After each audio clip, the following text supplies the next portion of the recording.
Hey friend, I just want to take a quick moment to let you know about something we offer here at Nothing is Wasted Ministries. Now listen, Nothing is Wasted is not just this podcast that you've been enjoying, full of stories of hope and healing in the midst of difficult and painful valleys. We're also a ministry with unending resources that can help you move forward on your healing journey from whatever pain you've experienced in life. We've got the Pain to Purpose course, masterclasses, curated pathways around specific pain points, an online community, and so much more.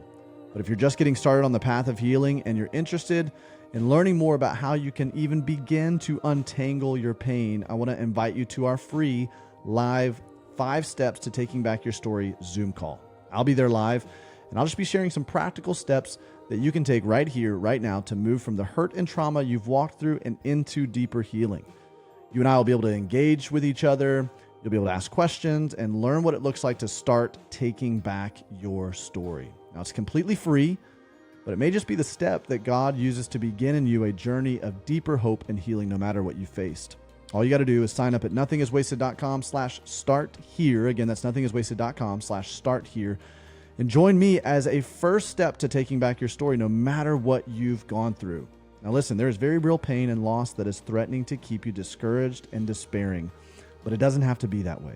Let me give you some practical hope that I've learned in my own pain and suffering after losing my wife Amanda in 2015. I found that the only way out of despair is going right through it, and life is too short to stay in your pain. We don't want to waste this. So I want to invite you to join me for our next free live Zoom call by signing up at nothingiswasted.com/start here and let the healing journey begin in your life. nothingiswasted.com/start here. Hello, welcome to the Nothing is Wasted podcast. I'm one of your hosts, Davey Blackburn, and joining me again as a guest co-host, Vinitha Reisner. Vinitha, great to see you. It's great to be here, Davey. I'm super excited about this conversation, Vinitha. I'm not sure if you had ever heard of Natalie before. I had not. Well, okay, I take that back, and I think I actually share this in the conversation with her. A friend of mine, had just asked me, have you heard of this organization, this lady, she Raised to Stay? He's a pastor, so he was like amening all of her stuff, like, because her big thing is like, we have people just mass exodus of the church and this whole deconstruction movement. And it's like, hey, why don't we dive in and have the difficult conversations in church? Like, let's wrestle through this stuff, right? Like, let's stay and let's make the church into what Jesus originally intended the church to be, right? Instead of just throwing shade at the church. So my pastor friend's like, have you heard of her? This is amazing. And quite literally, I was having a conversation with her like that week. It was incredible. So I had not heard of her before that. And so every time that happens, I don't know if this is for you, Vinitha, every time that happens where it's like repeats, it's like the Lord's going, right here, pay attention. Yes. It's like when there's an echo, the Holy Spirit is all over that. It's amazing. So Natalie wrote this book called Raised to Stay. And she's like I said on the last episode, she's a great Instagram follow. So you need to follow her on Instagram. I think it is just Raised to Stay on Instagram. And she does a whole lot of, there's just really thought-provoking nuggets that she puts out as people are kind of wrestling through their faith. I mean, there is a major movement right now of deconstruction. A lot of the deconstruction that happens, I've found, Vinitha, is a result of pain. Mm-hmm. And people don't know where to put that pain, and they're misappropriating the blame for that pain. Yes. So God and the church becomes the scapegoat in a lot of ways. Yeah. And I mean, it's interesting because I'm not sure why God gets wrapped up in pain from the church. Like, people somehow feel like if the church hurt me, then it must be that God is hurting me versus, well, these are people. And I think there's a tendency for a lot of us to do that. But I think Natalie's ministry so beautifully says, like, hey, the church might have hurt you, and that individual church might have done all kinds of things that were wrong, but we're raised to stay. Like, let's not walk away from Jesus. That's right. So I just think it's such an important conversation and ministry that she has. Yeah. Such a great, like you said, very timely, very important conversation. And if you're looking for a next step, if you're trying to figure out, okay, I love the podcast. These are such inspiring stories. We're not just a podcast, we're an entire ministry. We have lots of resources. We have community, we have coaches. But if you're looking for, okay, what's my next step? I want to invite you to join me on a free live Zoom call with me personally. It's called 5 Steps to Taking Back Your Story, no matter what you have gone through. And on it, we're live. It's not a webinar. I'd see your faces. You see mine. We have Q&A. We interact. It's just such a joy. I mean, the Lord shows up in powerful ways during this time. I'll do a little bit of teaching, and then we'll have some time for Q&A. But you can go to nothingiswasted.com/start here. Nothingiswasted.com/start here. And you can sign up for that 5 steps to taking back your story. Let's go ahead and dive in. Why don't we, Vanitha? To That this sounds great. conversation I am so looking forward to this. with Natalie Runion. So here's my conversation with Natalie.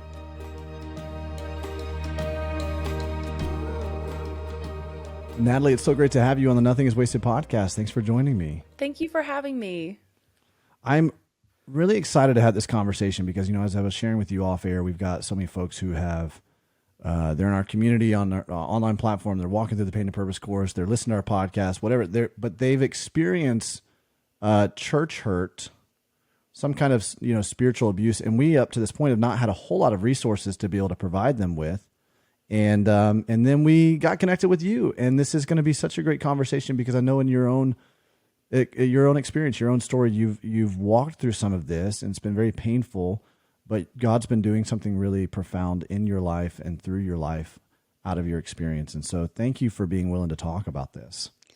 Yeah, I'm 43, so it's been 20 years of being a pastor's kid, and then 23 years of doing the ministry as an adult. And I think I grew up wanting to believe that it was just all good, that, it's just all going to be great. And we can gaslight ourselves into thinking that really hard things that happened to us weren't that bad. And so over the last 5 years, I've finally been able to reconcile that, yes, I was hurt, and there was some spiritual abuse, and there were things that almost made me want to walk away completely, not just from the church, but from Jesus at times. And that's really what has prompted this ministry and this book has just been, well, if I feel that way, who else feels that way? And just creating a community for this honest dialogue. Yeah. I'm a pastor's kid too. And then my dad's a missionary's kid. And, so we generations been in ministry. I've got so many folks in our family. We've got really large families on both sides. My dad's side, my mom's side, my late wife's side. My wife now, it feels like everybody's in ministry. And so I joke around sometimes I had a drug problem growing up. I was drugged to church every time the doors were open, but you do begin to see kind of this underside. And sometimes you don't notice it as a child, but as you reflect back or as you experience things as an adult in ministry, you see this underside of ministry that can seem definitely a lot less glamorous than what you would maybe with bright eyes went into it thinking it was going to be like. I'm just curious in your own story, if you want to kind of share however comfortable you feel, some of the things that you began to experience that you would say, I recognize this as spiritual abuse. I recognize this as church hurt, or there's some major things that happened that were very impactful for me. Yeah, my senior year of high school, we walked in one Sunday. We lived in the parsonage. We'd been there for years. We walk in one Sunday and we're told it's your last Sunday. Pack it up. It's time to go. And, we're homeless. I'm a senior in high school. I'm supposed to go to a Christian college. I had my whole life revolving around ministry and ended up going to a public university and majoring in science, where I wrestled every day for 5 years with my faith and theology. And it was the best thing that could have happened to me. But that was clear abuse, right? Like we would say, yes, that was bad. That was not good. That was hurtful. I mean, oh my gosh, I watched my dad circle jobs in the newspaper for the first time in my life. They kicked us out. It was that ultimate, obvious betrayal. And that brought anger, and that brought shame and distrust. And then I go into my 30s and my 40s. And what I learned is that the abuse is becoming more subtle in the churches, the spiritual manipulation, toxicity, the narcissism. And when we talk about being disenchanted, a lot of it is because of social media. We see people leading worship on massive platforms and the lights and the camera. And we think, oh my gosh, this is going to be a life of blessing, and it's going to be a life of constant promotion. And then we get into offices and we're being spoken to a certain way, or we're in meetings and we're realizing, oh, I'm being manipulated. I'm being controlled. I'm things in a marriage that we would say, get out, right? But we, for whatever reason, we're in the church and it feels like, well, this must be okay because this is a spiritual leader. And so I think this conversation has to go from the obvious abuse, which we know what those signs are, to the more hidden, subtle spiritual abuse that tears people down and doesn't just break our hearts, but crushes our souls and even compromises a calling. And that's where I think a lot of people in the stayer community have found themselves saying, I didn't know what I was walking out was spiritual abuse. Now I do. What are my next steps? Yeah. Wow. Phew. Wow. Yeah. My upbringing, my experience in the church, there wasn't social media. There wasn't Facebook, right? I didn't come into Facebook. It was the novel thing when I got into college after God had already called me to ministry. And so for me, ministry didn't seem like it was going to be this like alluring platform that it was going to be. Now, I was highly impacted at large youth conventions, and I was called to ministry at a youth convention in Charlotte, North Carolina. Chris Tomlin was leading worship, and but to me, it was never this like. It was actually ministry was something I didn't want to go into because it was definitely not a means of economic abundance for my family. It was definitely not going to be a means of. I knew all that stuff, so I resisted against it, and so there was at least I think a healthy idea of I'm counting the cost here to go into ministry. I think you are illuminating a little bit of like now we're seeing folks even stepping into this whole ministry realm or church world outside of ministry, just as parishioners with some preconceived ideas or notions that are completely anti-biblical. Can you talk a little bit about that and how that plays into, or maybe even played into your story of, this like reality check of, wow, this is the reality of what the church is or what ministry is or what. Yeah, because in college, I didn't want to be in ministry. I was a kinesiology major. I was a physical education teacher. I taught for 10 years in a very public university or public school. And I was kind of sidelining as a worship leader. And what I liked about that is that I wasn't the pastor's kid. I wasn't on staff. I could just show up and be part of a community without knowing all the politics and all of the things that I had seen behind that big veil, as a senior in high school. I liked having the separation. And I think that I now stepped into it in my 20s with a little bit of trepidation after seeing what my parents had walked out, what other people had walked out.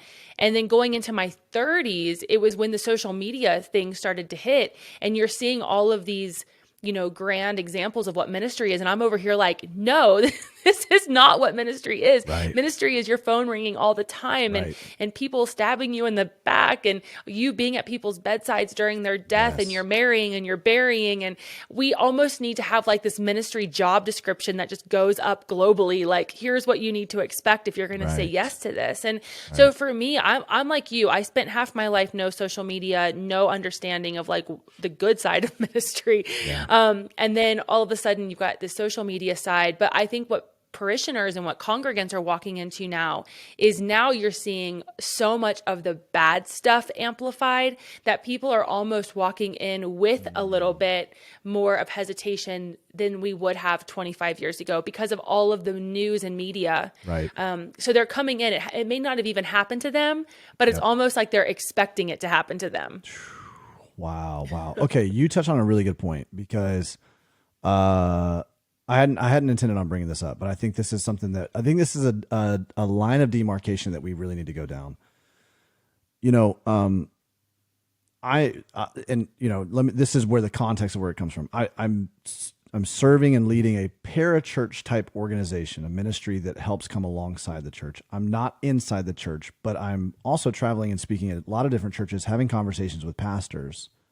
There is a new conversation that's coming up out of some very real pain, right? Very real pain of spiritual abuse, of narcissistic leaders, but this conversation has been amplified by different things, different podcasts that have been released, documentaries that have been released. I'm not necessarily going to name specifics, but if you are aware of those things, you know what I'm talking about. And so now people are coming into, there's a little bit more of a guarded, jaded perspective. So I hear and see that pain as very real pain.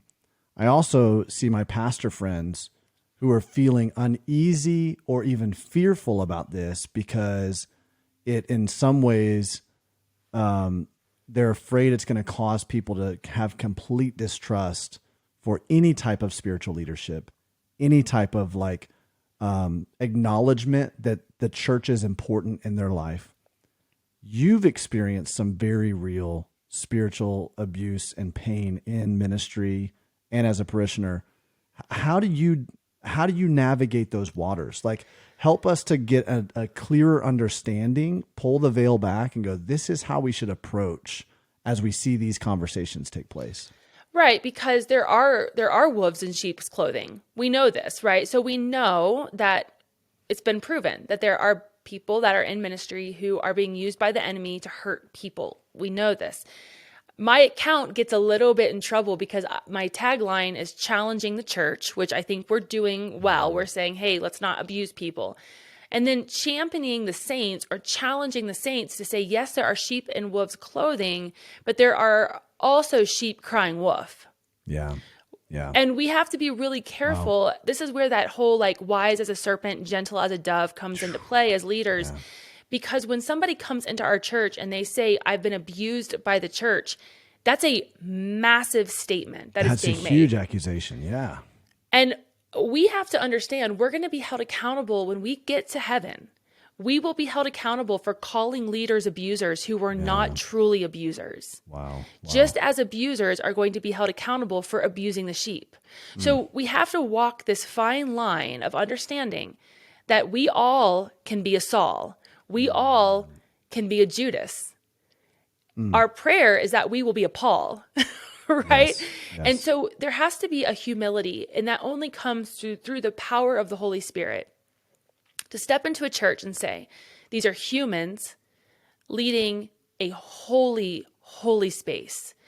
And it is inevitable that humans are going to jack this thing up. And so when I hear a pastor preach, I am always hearing it through the lens of, this is a man who is doing his very best to give me the holy word of God.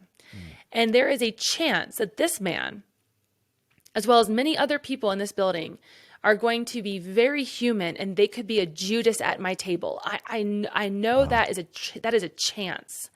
Wow. But I also believe that if I, as a Timothy, am sitting in this room, that there could be a Judas, there could be a Saul, but I am going to trust that there are a million other Pauls ready to come alongside me and love me, even though there's a chance that I'm going to be betrayed or hurt. Wow. And that is the posture I have to take every time I walk into a church and choose to love people, is that, yes, I could get hurt. I could be abused. I could hurt. I could abuse. But I'm going to choose that God is so good that he's going to make all things work out for his glory and for my good. And I'm willing to take that chance. Wow. Wow. Natalie, you're not going to believe this. Actually, maybe you will, because you're filled with the Holy Spirit. And I'm in marvel of God right now, because I was just preaching at a church this past weekend in Delaware, and it's a good friend of mine. And afterwards we're sitting around and he's talking about some of this, just some of his angst around, this conversation, and how it's like causing some of his staff and parishioners to like go, wait, and feel disoriented around, okay, what is a church abuse? What is not? So he sends me, he goes, have you seen this? And I literally, this is wild, Natalie. He sends me this, this carousel on Instagram that was posted. And it says this, and maybe you'll recognize this: accountability is not church hurt. Being held to a holy standard is not gaslighting. Being set down to grow up isn't abuse. Be thankful people have loved you enough to not let you act like a fool. The enemy wants you offended by those God called to protect you. Don't run from covering. We all have a target on our back, and it's open season on the family of God. Stay where you are protected. Offense is the pandemic of the church. Do you recognize that, Natalie? Yeah, it gets me in a lot of trouble, actually. Oh my God. So I literally pulled this up to go like, I just got sent this the other day about this. What do you think about this? And I realize, if you're watching this, if you're listening to this, this was Natalie's organization posting this. This was probably a post directly from you, right? And I'm like, you're kidding me. I see Raised to Stay right here. You're kidding me. But I think that's just speaks to the providential nature of God, even in this conversation right now, that there is a very real delineation that we have to make, being empathetic for people's hurt and real pain and real trauma they're experiencing, and also understanding God's design and desire for the church. Yeah, there's a difference between empathy and sympathy. Empathy says, I'm going to sit with you in your pain and I'm going to listen and I'm going to tell my stories too and I'm going to let you know you're not alone. Empathy sits with people in that darkness and says, we're going to get out of this together. But I will not sympathize with you that because one church hurt you, that the global church is all bad. I will not sympathize that because one leader abused us, that all leaders will abuse us. I will not sympathize with the lies of the enemy. I will not agree with the lies of an enemy whose entire tactic is to kill, steal, and destroy and divide the church from within. I will not sit in that space and allow the enemy to have a foothold any longer. So there is a empathy of, we're going to love God and love people, and we're going to go and make disciples, and we're not going to just dismiss people's pain. We can't do that. But I'm also not going to partner with the lie of the enemy. Wow. And the lie of the enemy is that we're going to forsake all institutions that require humility and accountability, which right now is marriage and the church. We have a generation that doesn't want accountability or humility, and so they will reject any institution that demands that. And so we have an enemy who is a real enemy, and we're acting as if each other are the enemy. And that's his whole plot. I mean, since Exodus 1, when the Pharaoh was trying to kill the Hebrew children to stop the multiplication of the church, that's what the enemy is doing now. He's trying to stop the multiplication of the church by killing the thing that is inside of us. And that's unity. That's the very thing that is the heartbeat of our Father. And that's what I won't sympathize with. So when people hear me come with these black boxes, it's not to diminish abuse and pain. It's to say, yes, it's there. We see it. We're going to walk in healing, but we're also going to go against an enemy who we know has already been defeated. He knows he's already been defeated, and his tricks are old. Wow. And so there has to be a righteous anger that stirs up in us that is not towards each other, but towards the real one who is out to destroy the church. Yeah. Wow. Would you say, first of all, there are people who have experienced church hurt, and there are people who have experienced spiritual abuse. I don't know if those two, while they may be on the same spectrum, they're not necessarily the same thing. How would you delineate those two, both in a way to acknowledge, like, folks who are listening to this, hey, that what you experienced, that is absolute abuse, right? And in a way to help us understand, the difference between just being hurt by a relationship that happens to work inside the church, and actually the difference between that and being abused by structures or people of power. Well, and the truth is that depending on how you were raised, if you were raised in an abusive home, if you were raised in an abusive relationship, that is going to look different in your relationship with the church than someone like you and I, who were raised in a pretty healthy environment where our parents loved us and we felt protected by the church. So I have to first preface by saying that a lot of our past and a lot of our history will narrate our future and our present even. And I'm not a, psychological professional. I am not a clinical therapist. So I want to preface that right now. But here's what I would say in my experience.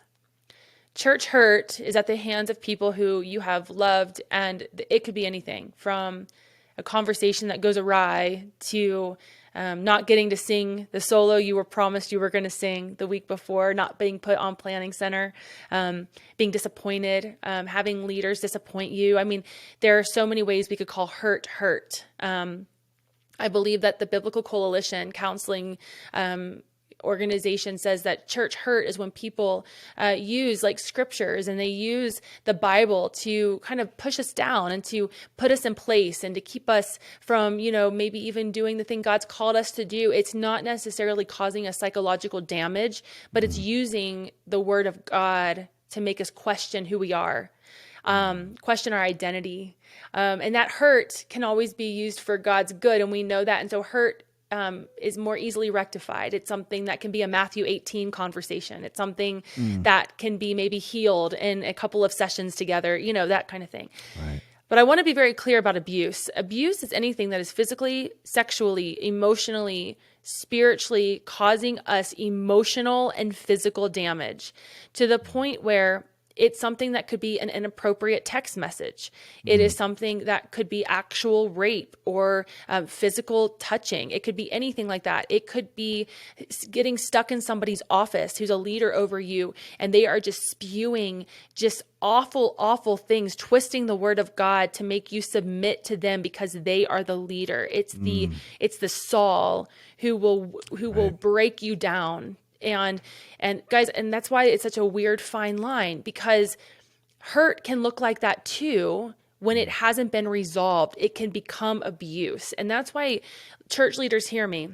When a congregant or a staff member comes to you and says that there is a leader who is hurting them, you have to listen. You have to take it seriously, because that person who's unhealthy, who is the abuser in that moment, they will not stop with just one person. And before you know it, you're going to have a wake of people behind them. But because they're talented, you're keeping them on. And a lot of churches have abusers in place because they are choosing talent over anointing. And we cannot be so desperate that we will house abusers to keep our worship teams alive, to keep our preaching staff alive. We cannot compromise the safety of our sheep for talent. Wow. So you have to listen to people when they say that there's a leader that is not healthy, because they're probably just telling you a tiny bit because they're scared they're going to get fired. And this is why I've learned that staff will normally quit before they contend for healthy culture, because most abusers are in high places. Wow. I think that what you're saying, that's so very important, because, I sat as a senior pastor for a little while, right? I've also been on staff at church, a very large church, where I was kind of an under shepherd, so to speak, right? So I experienced both seats, and in places of leadership, you feel jeopardized if you feel like you've got some things there's so much chaos in ministry. It's like, wow, we've got this kind of contained and in control over here, so to speak, that if someone comes to you expressing a concern or, trying to vocalize something about this person that you have in place, you can easily write it off, because, and it's an easy thing. The pace of ministry, just be like, no, it's fine. Everything's okay. Right. And so you look and go, well, maybe it's just how you're experiencing it, or maybe there's some past trauma in your own life that's causing you to see it differently, or you're just, you're easily triggered, so to speak, or whatever. Right. But I think it's so very important, for no matter what kind of accusation comes against someone in your leadership, or someone against, even against you, that you have to stop and get curious. You have to, because there's been far too many stories that we've seen of people not taking that seriously, and it continued to exacerbate. Yeah. And in my situation, I will tell, I think I've already said it. I'm 43 and I'm a woman. So women get a bad rap in ministry because when we use our voices, we can sometimes be seen as being too powerful, or being controlling, or whiny, or gossipy. So women already have a hesitation to report things because they don't want to feed into that stereotype. And so you end up with a lot of gossip on your church staff because people start talking to each other when they don't feel safe to go to the leadership. And in my situation, I had another woman leader who was over me, who was really threatened by what I brought to the table, even though I didn't want what she had. I didn't want her job, but there was this clear wanting to shepherd me and also wanting to control me. So I would be stuck in an office being told all the things I wasn't, all of the ways that I should be fired, all of the ways that I wasn't good enough, or why I should be grateful for the opportunities that I've been given. That's spiritual abuse. Wow. Yet we sit in a room and think, she's right. I should be grateful. I'm not that great. Oh, yeah, maybe I am wanting more than what God has for me. We start to question the calling on our life, and that is spiritual abuse. And yet we would say, they're my spiritual authority. I just have to do what they say. And you and I grew up in that environment where spiritual authority, we respect it and we honor it. But you guys, there is a difference between somebody having a bad day and somebody having the heart of a Saul. Wow. And we have to have discernment to know if we're dealing with somebody having a bad day or we're dealing with someone whose heart is not okay. And that's why pastors, we all need to be ready to, like you said, at least just lean in and get curious to find out, is this a bad leader or just somebody having a bad day? Yeah. Wow. This can be so murky too, because like you take it into the marketplace, and there's a difference in the marketplace between an empowering leader, right, that provides space for you to flourish, that expectations are clear, but man, gives you enough runway and enough latitude to go and become everything that you were meant to become. Then you also have oppressive type leaders, very, fear-mongering, fear-based type leaders. You have that in the marketplace, right? And so people can understand that even if you're not in a ministry setting. You bring that into a ministry setting, and you then utilize or, weaponize scripture in that situation.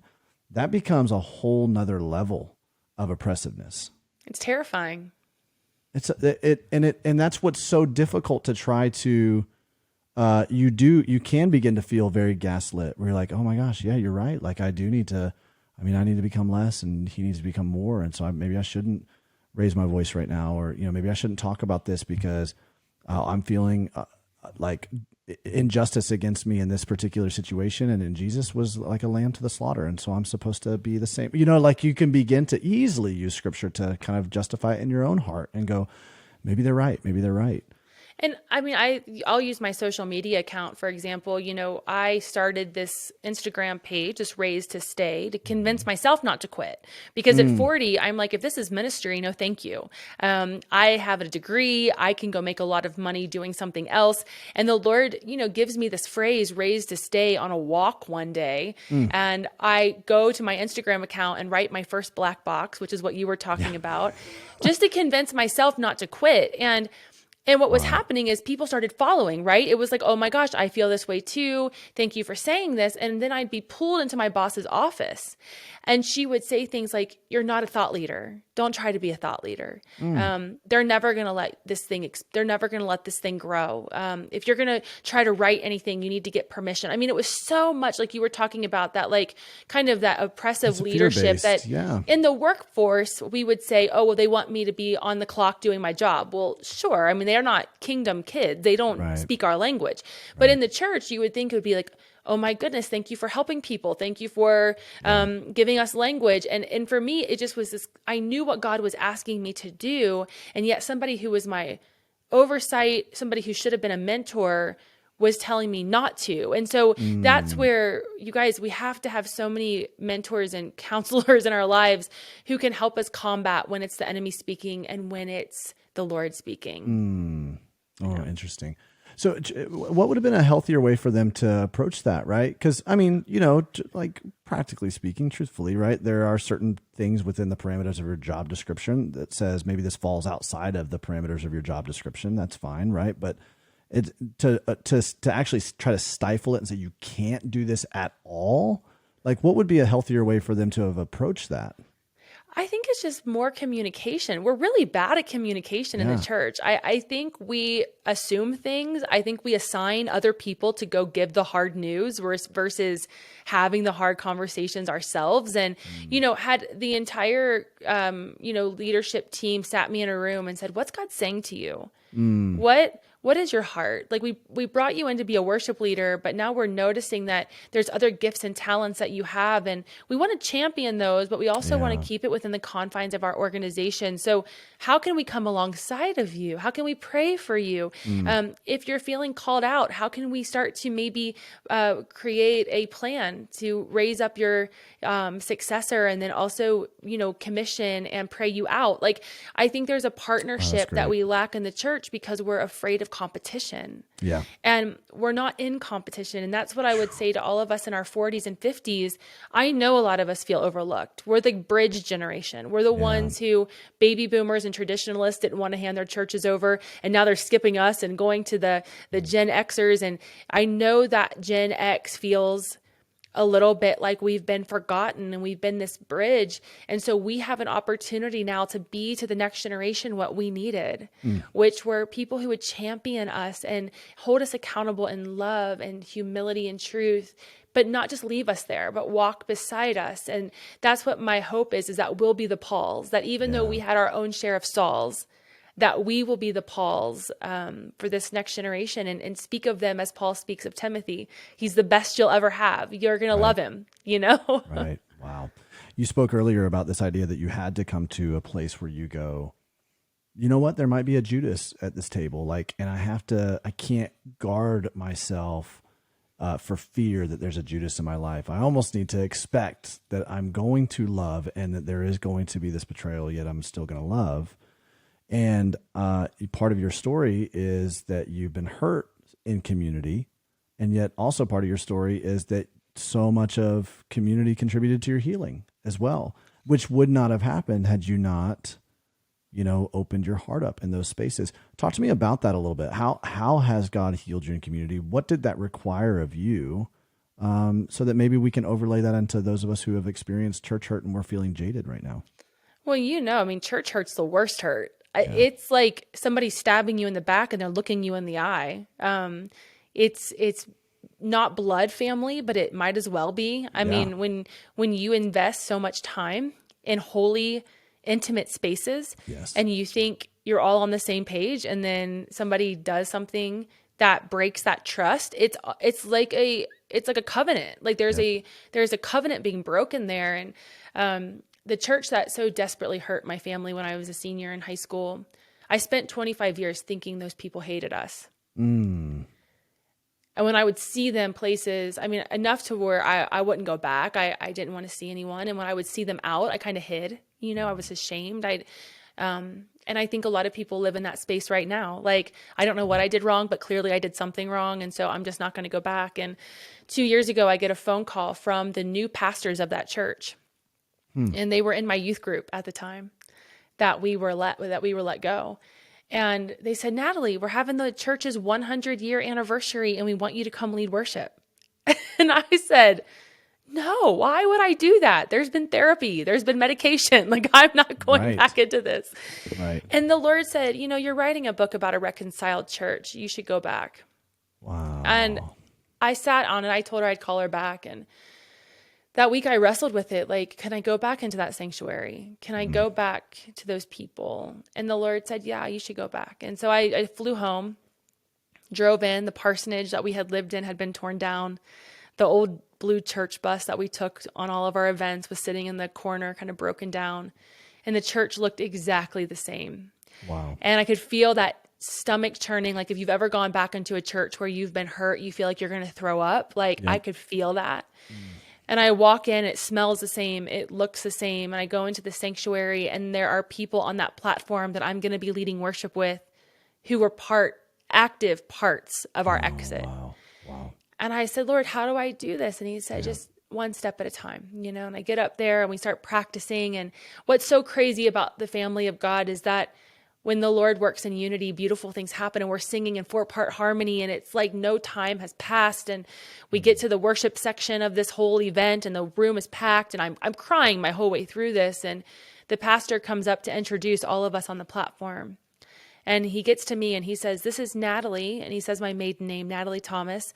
Her dad was one of our most favorite pastors to ever pastor this church. And the whole room goes up into applause. Wow. And I stood there looking at all of these people out there who had been so much part of my childhood. And the Lord said, they never hated you. The enemy wanted you to think they hated you. They had no clue. They were innocent bystanders of a few people's decisions. Yep.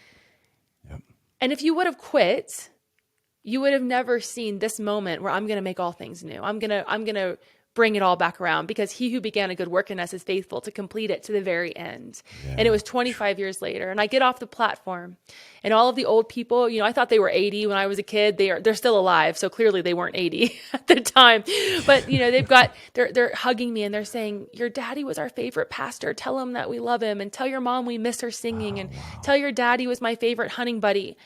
And I realized there that what I thought was an exile was actually an exodus, that God had been protecting our family from something. And that these people, they didn't hate us. They just were there on a bad day. Yeah. Those people now, they're active in my life. They're a big part of Raised to Stay. They're in my book. They obviously know that. And I think a lot of us, we get through the hard and the hurt. We get through that and then we quit because we think there's no hope or holy to my story. But God promises that he will finish the work. And a lot of us are quitting before the miracle. So in my life, I've learned you have to show up to let God prove himself. And if that means sitting in the back of a sanctuary that makes you want to vomit, maybe try it and see what God has. Wow. And maybe you will never step foot back in there again. Maybe it'll be another church that you'll go to that will heal you. But the community of God has healed me through giving the community of God a second chance. And I know they could hurt me again. I know that. But man, I love being loved and I love loving. And so it's worth the risk. Wow. Wow.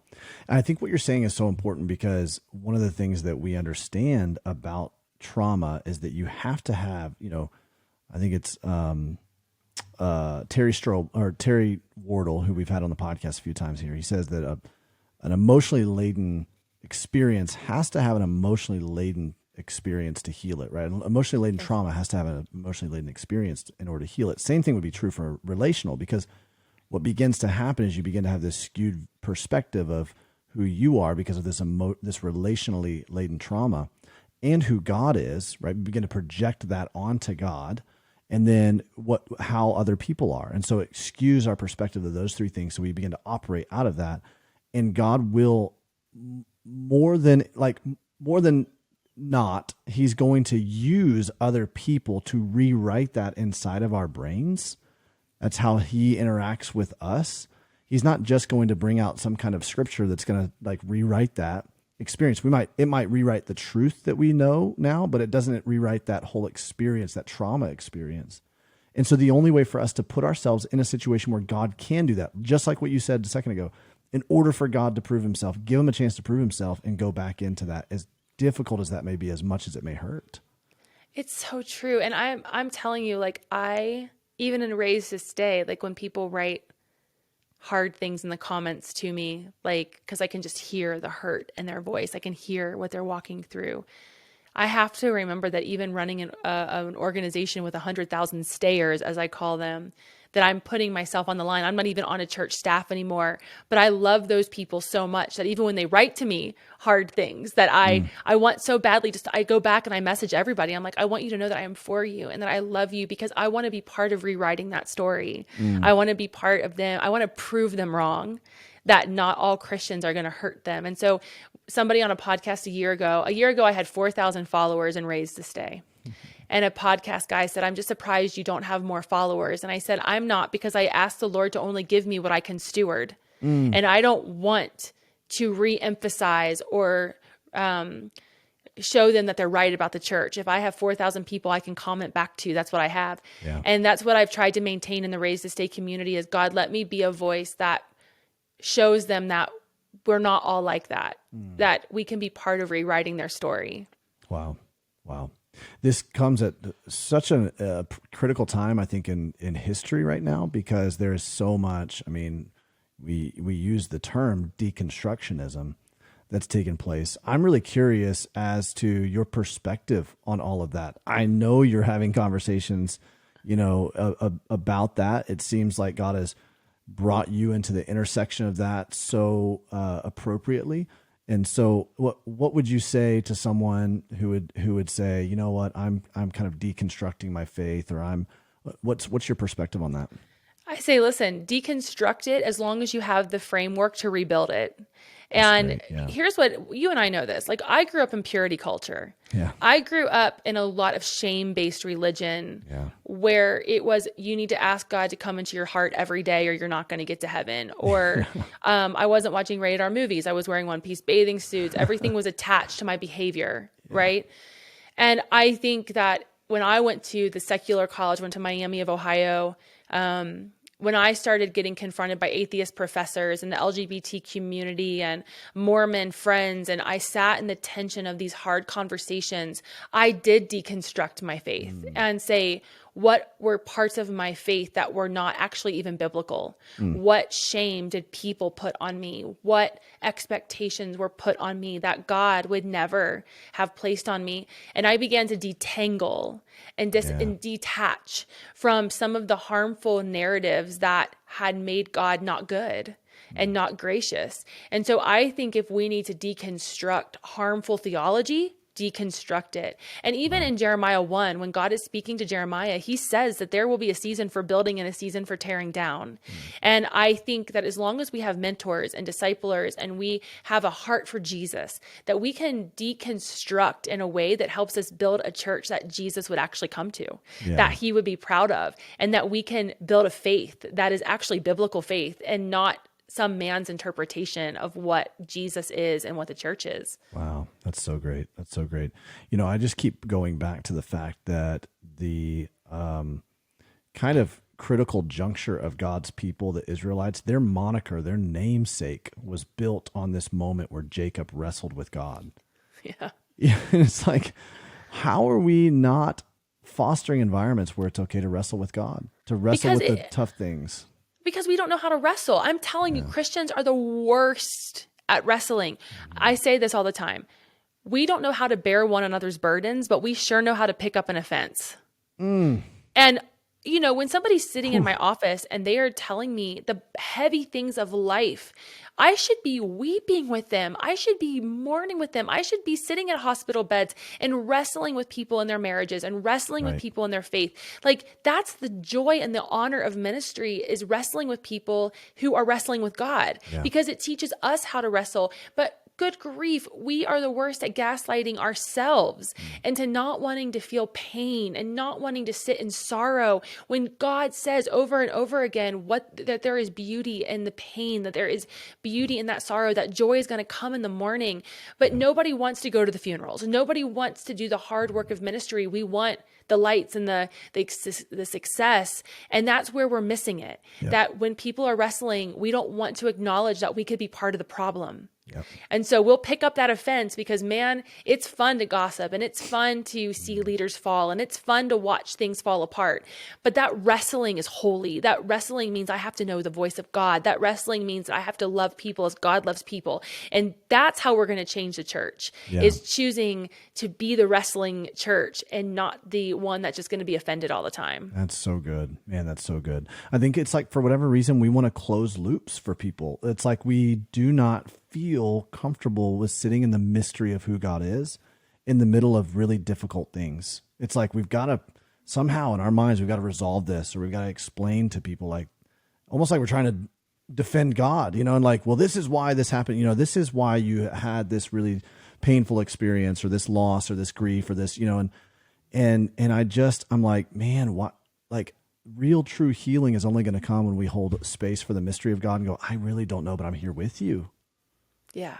I'm here with you. That ministry of presence where we can just invite the Holy Spirit to do the resolve and the repair that he wants to do in people's lives. And he's not in a hurry. That's right.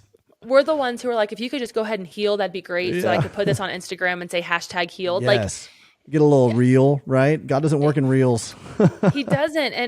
And honestly, I think we just need to be grateful people are on the journey to begin with. I think we need to be grateful we're on the journey to begin with, because that means at least we're walking towards Jesus. We're at least walking towards something and not just completely giving up. And so when people give me a glimmer of hope that they're wrestling, I'm like, good, keep wrestling. And I will take you to coffee a bajillion times until we get to a point where you are exhausted and red-faced and laying on the floor and giving God glory for it. There it is. I mean, well, look at Jacob, right? God broke his hip and then healed him all in that moment, right? It's like there has to be for all of us, there has to be this wrestling, especially when we go through really difficult things, right? We have to take those raw, real questions to God, wrestle with him. There's going to be some breaking. Like he's going to confront us with some things like he did Job, you know, where he's like, hey, go ahead, suit up. Are you ready for this? After 40 chapters of Job questioning, God's like, all right, well, I'm going to bring you some perspective shift here. He breaks us, but then he heals us.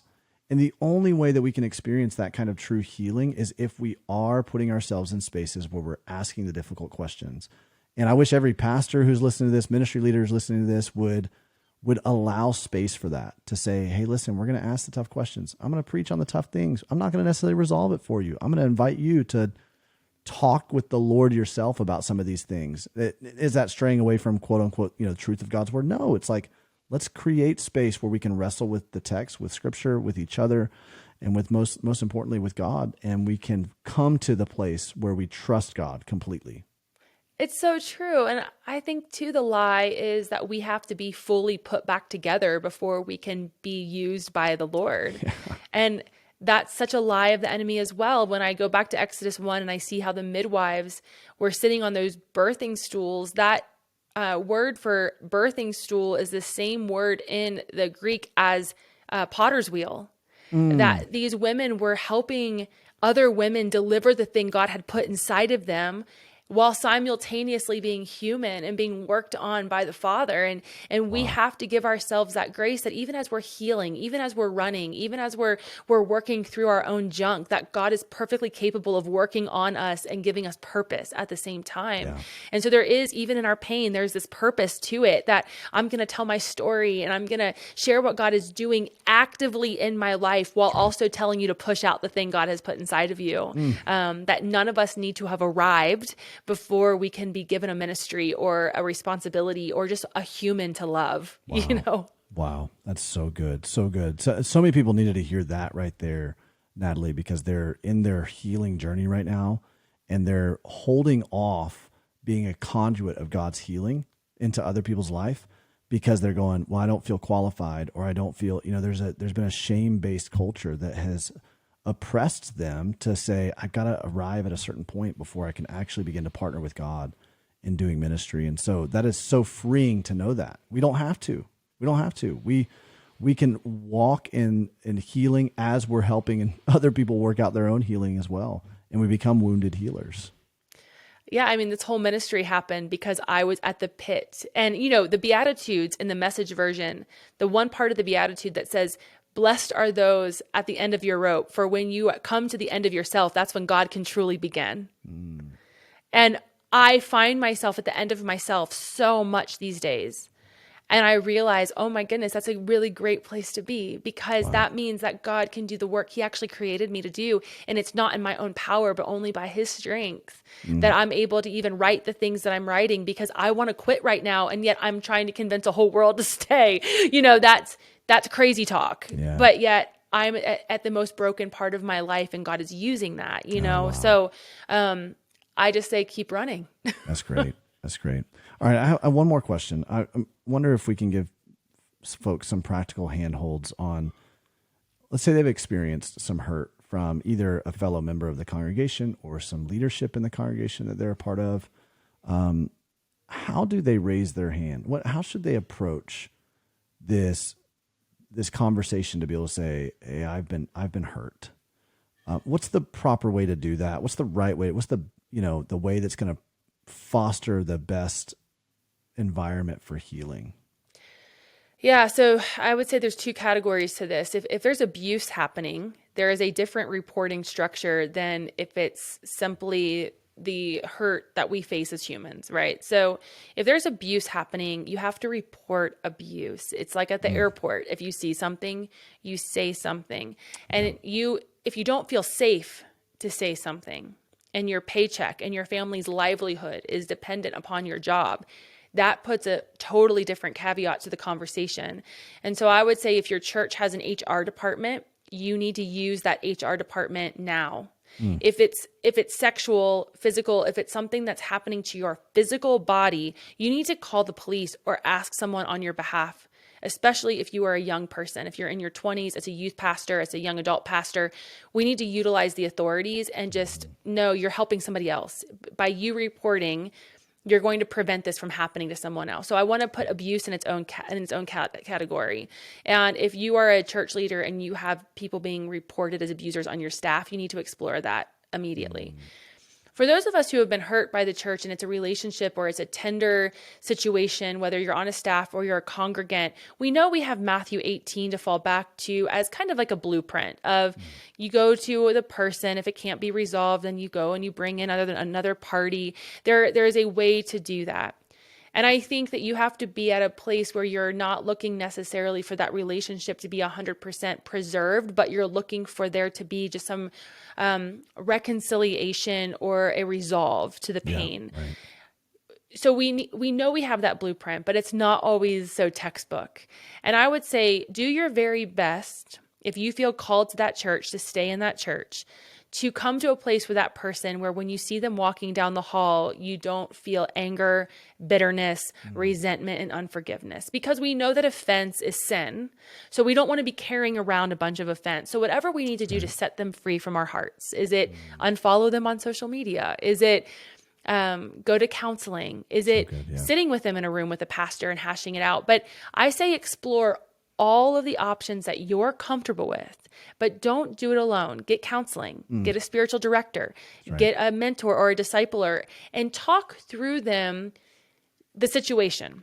Right. So that they can give you some valuable feedback. Maybe it is something silly, like you didn't get the song you wanted to sing the week before and you've been harboring this offense and now you hate everybody on the worship team, right? Maybe there is some corrective behavior that needs to happen and we can own that. So own our own row and then pursue that healing as you feel comfortable. But there is no textbook way to do it. And you have to feel comfortable with those people and with leadership. And so give yourself time. There's no rush on that.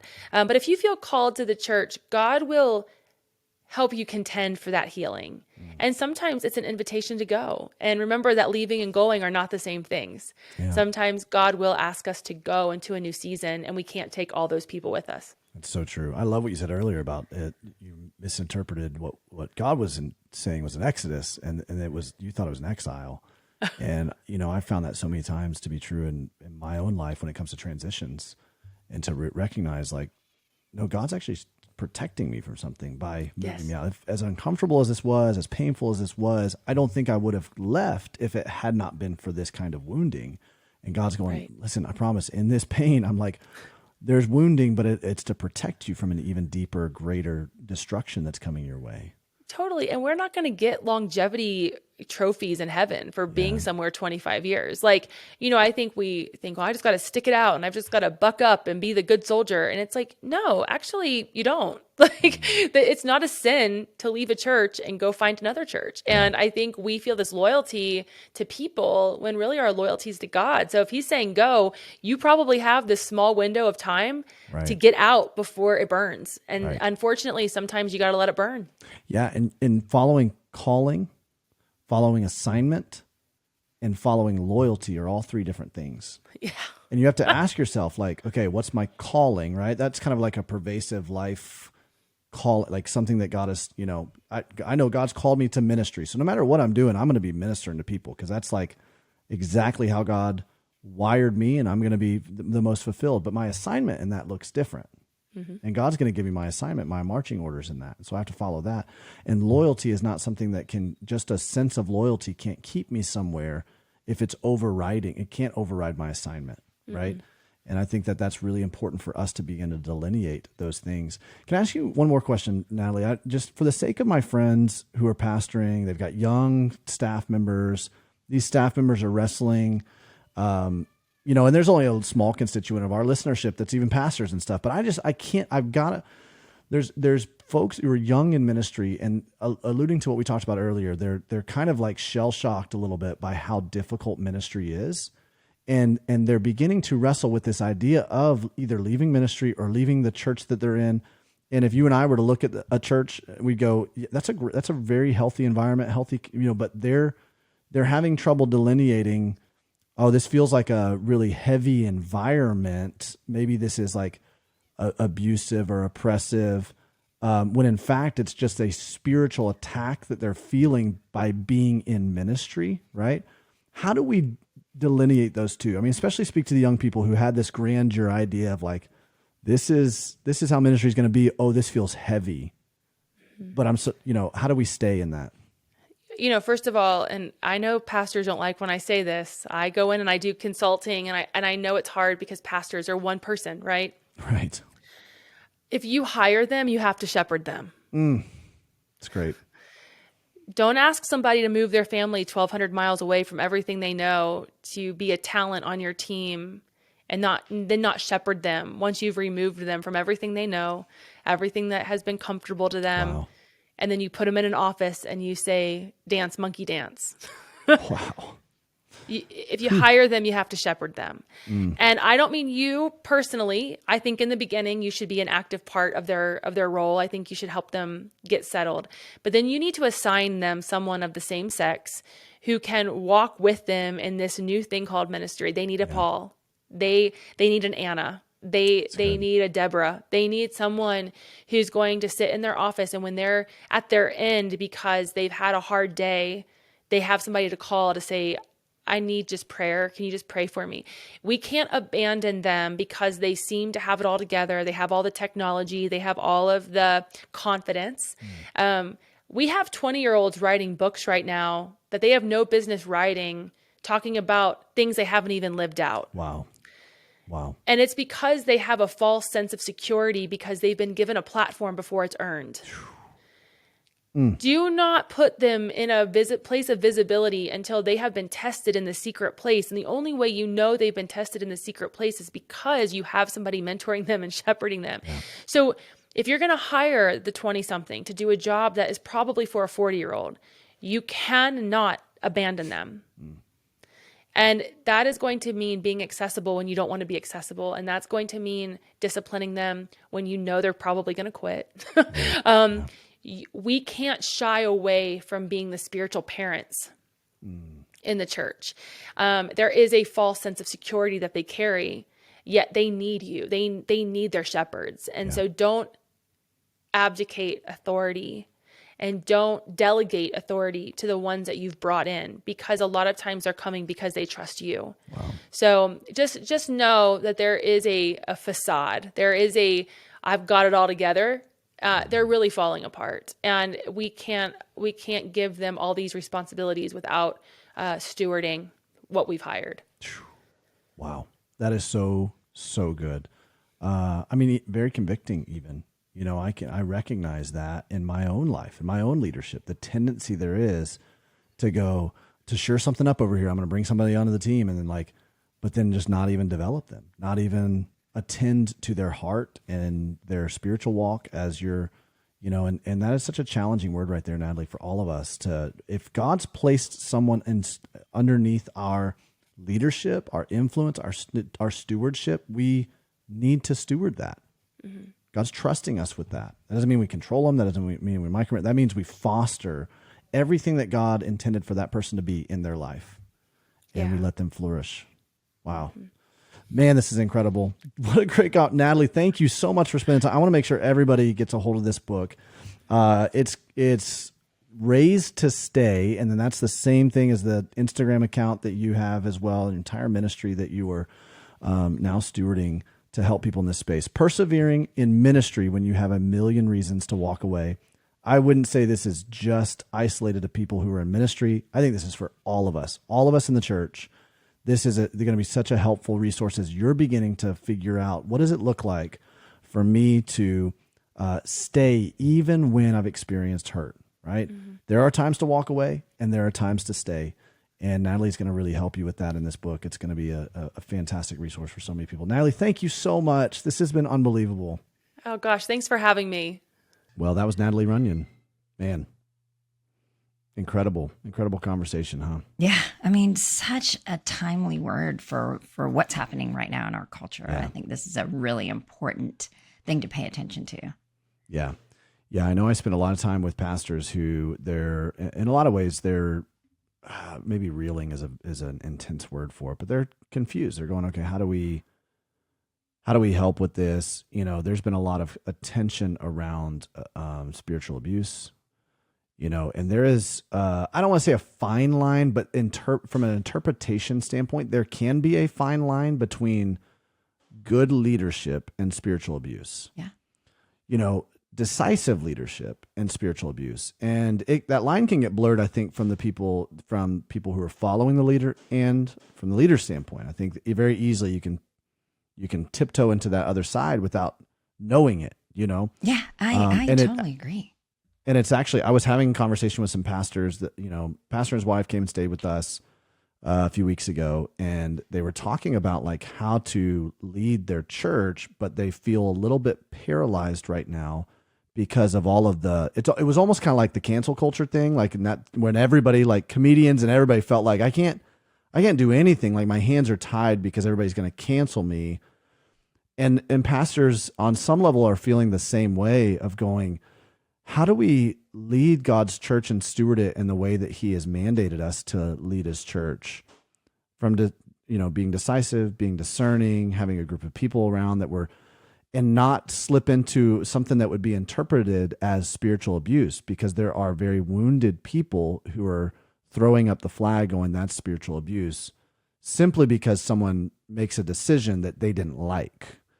And that's where it can get all, so you have to really peer into this stuff, Anita, and figure out what's the difference between spiritual abuse and church hurt, and where in that is just decisive leadership. Yeah, I totally agree. We have, I'm friends with a lot of pastors, and I think they really are wondering, like, can I take a stand on this, or if I offend people, even on a biblical right. issue, are they going to say, wow, you're not hearing me? And so that's a really hard thing for pastors. Yet at the same time, they're people, and I have friends who have left churches over just feeling like we're not being heard, we're being steamrolled.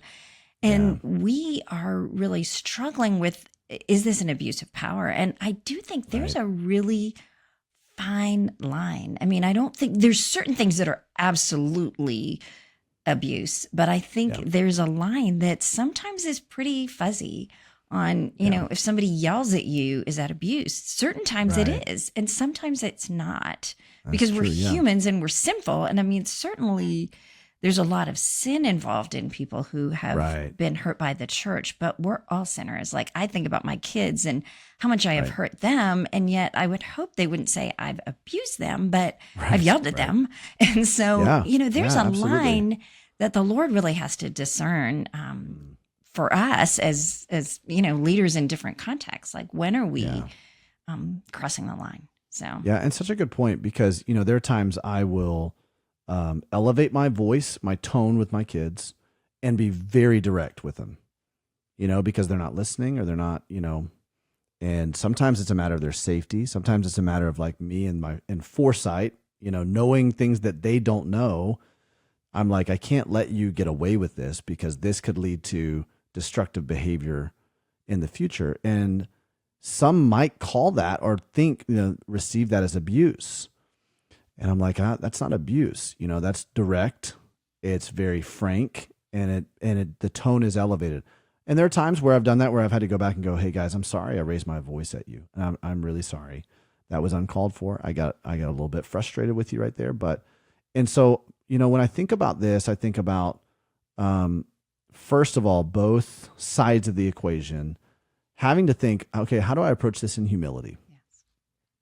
How do I admit where I am wrong, and admit where maybe I am being easily offendable? I think this isn't a Christian book, but I read The Coddling of the American Mind that talks about a whole generation that is just so easily offendable, where it equates, if you disagree with me, that is offensive to me.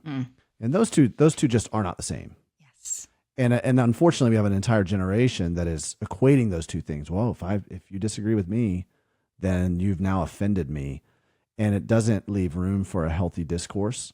And the reality is any organization, especially the church, has to leave room for healthy discourse, for repentant hearts, for humility, and be able to and have places where we take stands on certain convictions and the truth of God's word, to say, okay, this is how we are aligning ourselves with the mandate of what the church is supposed to be about.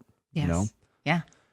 And that can get really tricky. Yeah, I feel like other things that have to do with abuse, there's often secrecy, like don't tell anybody.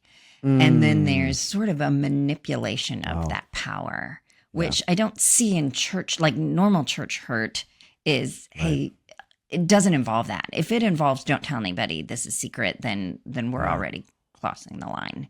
That's true. That's really good. And really manipulation, like intentional manipulation is definitely abuse. And I think those are things that are huge red flags for us. But a lot of the other things, as you said, are really individual, how the individual receives them, as well as context. Yeah, that's absolutely true. I think if you follow Matthew 28, I think that can give us good guidelines for how do we step into these things, right? Most people are experiencing church hurt in this day and age, and then are going and deconstructing their faith, and then they're throwing the baby out with the bathwater, and so they're walking away from Jesus and the church. They haven't gone through Matthew 28. So I would encourage everybody, like, if you feel a hurt. Hey, do you want to say that one more time? It's Matthew 18, not that it. I'm sorry, you're right. You're right, Benita. If you want to leave it that Matthew 28, we get into the Great Commission. Here we go. Exactly. I'm okay. We don't have to edit that. Benita, thank you. Yes, Matthew 18. Look at me. Pastor getting the reference wrong. Yes, Matthew 18. We need to follow through. We need to follow that. So first we go and we talk to somebody, right? That we say, okay, I've experienced this offense from you. This has hurt me. And there's a really good way to do that, right? It's not accusatory. It's not, okay, hey, here's the specific example. Here's what happened. This is the specific thing. Not just like a general, like overarching, I feel like you're mean kind of thing. Not like that, but like, hey, there's this moment. We were passing each other in the hallway, and I said, hey to you, and you said this. And this is the way it made me feel. This is how I experienced that. And this is the story that I've made up in my head. And I just want to ask for clarification. I just want to ask what was behind that. Was there anything? And I think then if that person's just being very defensive, or they don't, then you can go, okay, they're not listening. I'm struggling right now. I go and bring a couple other people to go and confront that person too, and go, hey, listen, this really has created damage right now, and I want to repair this. Can you help me understand what was going on right there? As you walk through that, as Matthew 18, thank you, Benita, highlights for us, it gives us a good gauge to know, is this church hurt or is this spiritual abuse? Yes. And with church hurt, reconciliation is possible. And if you can approach it through the lens of reconciliation and do these things in a way that creates an environment where you're not heaping more and more, you're not elevating the conversation yourself by being accusatory or, resorting to the lowest common denominator with argumentation and stuff, then you can find reconciliation. But if not, if there is, like what Benita, you pointed out, secrecy or lack of humility, or just this a kind of an abuse of power, then that says, well, I'm going to now lord this power over you. Then I think that's when you can begin to go, okay, I feel like either I need to leave this church and find another place that's healthy, or to help protect this church, I need to go to some leadership and see if there's another route that we can take here. And then there is great safety in the counsel of many, is what Proverbs tells us. And so for you to be able to go and express that to other leaders and go, hey, I'm struggling with this, you may be able to find some kind of resolve there and reconciliation. Yeah. Well, I had recently an example in my own life. I was really upset with one of our elders about something that had happened, and I had convinced myself that they were like not a good elder and didn't care about me and didn't care about anybody. And I'd heard other people say, well, they kind of dismissed them. So I felt like this person should almost be removed from being an elder. And yet I wrote a letter and I just said, this is what happened. I'm embarrassed to say it was years ago, but I never went to the person. And so I just outlined how I'd been hurt, what they had done. And I wasn't sure. I thought they would dismiss me, honestly. And this person emailed me back. I emailed it because I was too afraid to actually just go walk in. I just wasn't sure what that was going to feel like. Right. And he said, is it okay if you and your husband are home? Can I stop by? And he actually was crying at my door. He was actual tears He's like, I had no idea. Like, I wish you had told me. Wow. And Wow. it made me think so often we assume somebody doesn't want to hear, because he had dismissed me years ago over a concern. And so I assumed he's going to dismiss me again. But when he read it, he said, I believe that I did that, but I am so sorry. Like, sometimes I don't pick up cues. And sometimes people who are very emotionally intelligent, like, they get emotional cues, but there's sometimes people that don't know that. And we need to spell it out for them, and understanding sometimes they didn't know. And that was a huge thing for me. Like, wow, I had misunderstood this person. And I think in Raised to Stay, we can probably see that some of these things are misunderstandings. They're hurt because we are sinners, and we're not all super empathetic and don't pick up nonverbals. Right. And yet, if we are willing to go and express our hurt, which Natalie really talks about, is just naming your hurt. That's the first step to one, reconciliation, as well as healing for people who maybe can't do the reconciliation because it is an abusive situation. That's right. But naming their own hurt to actually get healing in their own heart and reconciliation with the church at large, maybe not that church. Yeah, that's good. And that's a great distinction too, that you can get healing in your own heart without reconciliation. Yes. And you also don't have to throw out the church as a whole because of your experience with one church.